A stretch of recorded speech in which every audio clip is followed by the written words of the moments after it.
So ngayon mga kamaster, puntahan natin yung sinasabi ng informer ko kung saan niya nakikita si misteryosong tao. Tulungan sana daw niya kaso tumakbo. Kaya ngayon, pinaalis ko muna yung informer ko. Hindi ko pinakita sa video kung saan ko siya pinadaan.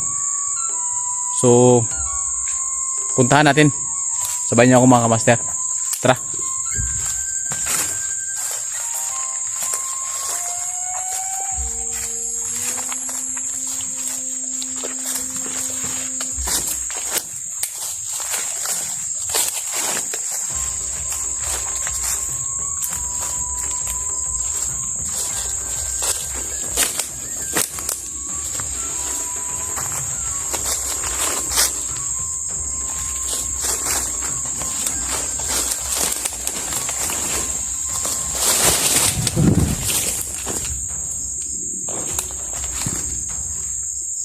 Muntik na ako doon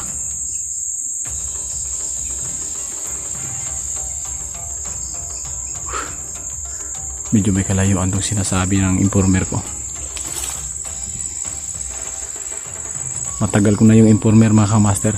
Simulat sa pulpa. Kasi naging tauhan ko yun dati. Nung ako ay nagiging commander. Hindi na tumitiwalag sa akin. Lahat ng ini-info niya totoo. Hindi pa ako tinalo ng bata na yun. Dahil alam niya kung ako yung tataluhin niya. Kung gago siya, mas gago ako. Tatablahin ko yung buhay niya kung ako yung tinalo niya. Dahil alam ko yung pamilya niya kung saan. Ito yung tinuturo ng informer ko. Sana makita natin si misteryoso dito.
Sige mga kamaster, hindi ko na pinatagal. Tinira ko na kagad.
May kalayuan na yung narating ko, mga kamaster.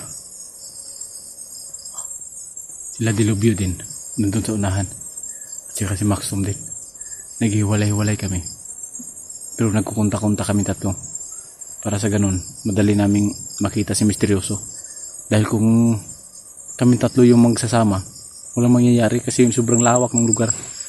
Kaya, ang ginawa namin, kung yung naalala nyo pa yung nag-upload ako ng video na nagplano kami sa mapa. Kanya-kanya yung mapa na namin sa cellphone. Tapos kami na yung magtinginan sa mapa. Pero isa lang yung goal namin, makita si Misteryoso. Kaya agad-agad kong kinuntak ko yung informer ko para malaman ko rin kung saan yung tao na hinanap namin na si Misteryoso. Kasi sabi niya sa akin, "Sir, nakita ko si Misteryoso, sir. Bigyan ko sana ng pagkain." Kaso tumakbo. Naawa nga ako dun sa informer ko dahil parang nagigilty daw siya. Sana dinakip na lang daw niya. Para naman daw sa ganun maano daw na yung mission. Matapos na daw yung mission. Dahil yun nga, gusto na daw niyang umuwi. Mimiss na yung mag-ina niya, ng anak, saka yung labasan ng anak. Sobrang miss na daw niya yung labasan ng anak niya. Kaya dito ngayon, hanapin natin yung kapatid natin na si Misteryoso. Sobrang lawak lang ng lugar, mga kamaster. Sana ako magsisimula nito. Dahil ang sabi lang ng informer ko, dito lang daw banda. Kaso sobrang lawak ng lugar. Saan ko hanapin siya dito banda?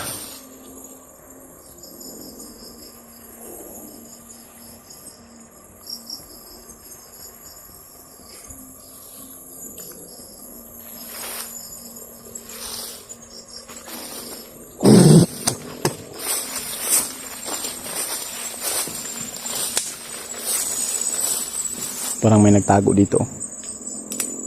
Kita niyo mga kamaster. Parang may natutulog dito banda. At saka patungo dun. Dito. Di kaya dito natutulog si Misteryoso? May mga dugo pa, oh. Pero yun, oh. Ano yan?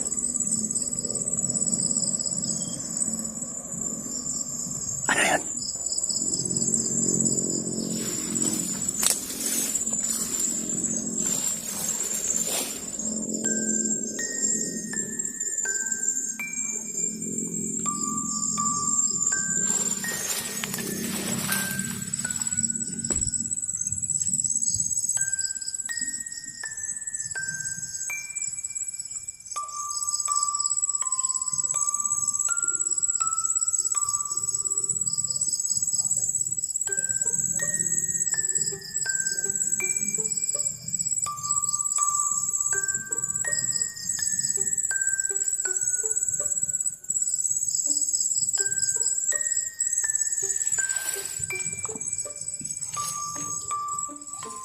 May narinig akong boses.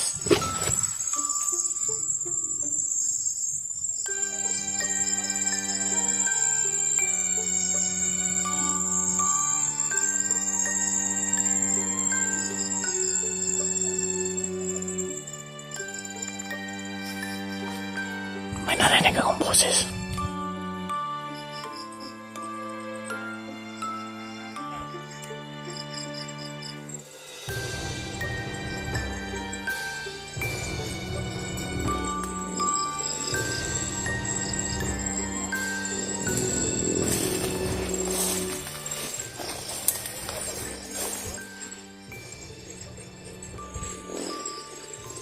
Parang nandun galing, oh.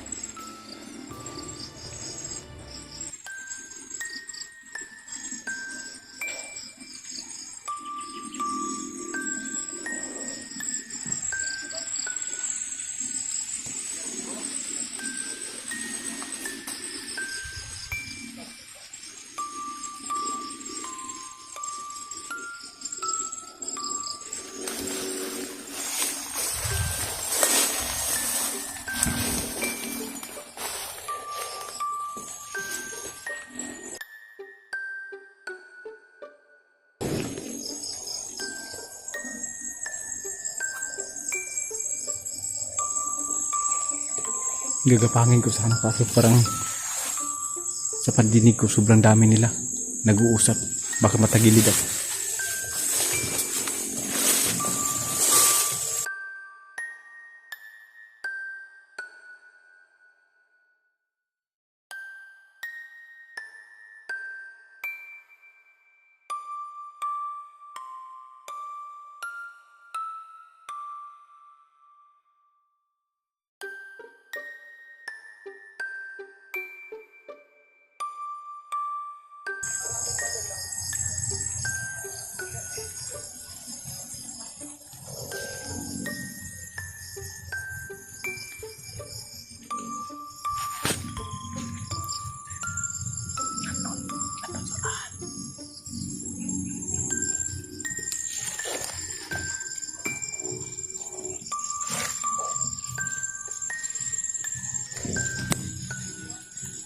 Confirm mga kamaster, kalaban niya.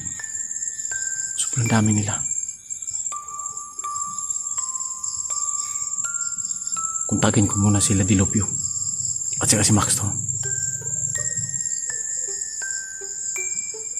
Paano kami makakadaan dyan? Nandyan sa nakakaabang. Tapos si Misteryoso dito daw banda rin nawawala, sabi ng informer ko.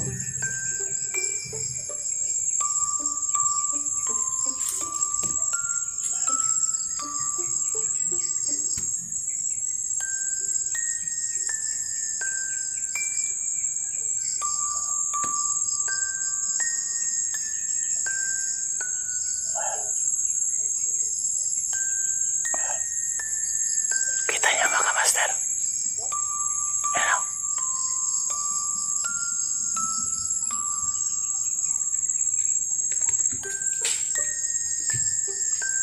Hindi tayo pabadalos-dalos. Dapat paplanuhan natin to.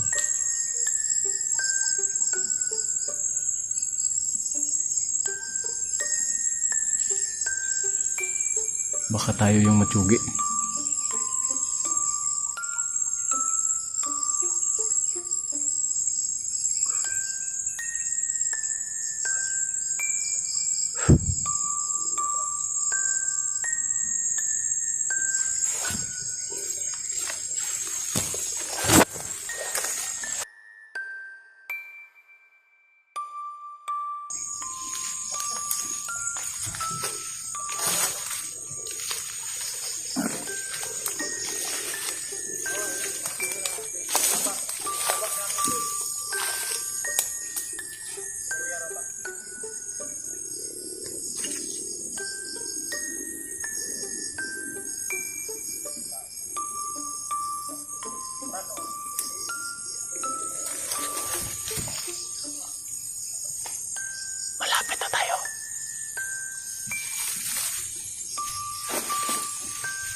Wala pang oras.